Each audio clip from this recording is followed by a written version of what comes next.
नमस्कार मित्रांनो, मागे गेल्या महिन्यात तुम्ही एक व्हिडिओ बघितला असेल ठाण्याचा.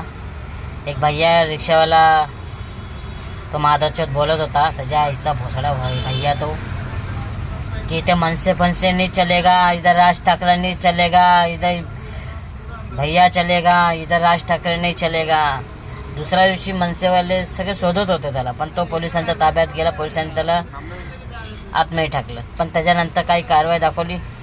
आतमध्ये टाकलं का त्याला लाईफ टाईम आतमध्ये टाकलं नाही, 2 दिवसाने सोडलं असेल. त्याला सांगितलं असेल चुपचाप की तू काहीतरी केस काढून नाही तर रिक्षा चालव, मग परत हे पण लोकांच्या नजरेत नको येऊ, तो मास्क लावा, तर असं करत असेल. त्यानंतर काय दाखवलं नाही. ठीक आहे, तो एक विषय झाला, तो वाचला, बोलून तर गेला आपल्या साहेबांबद्दल.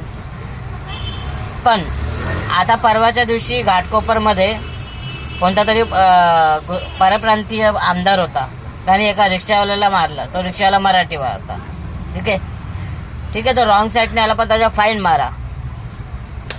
हात उचलण्याचा अधिकार कोणी दिला यांना?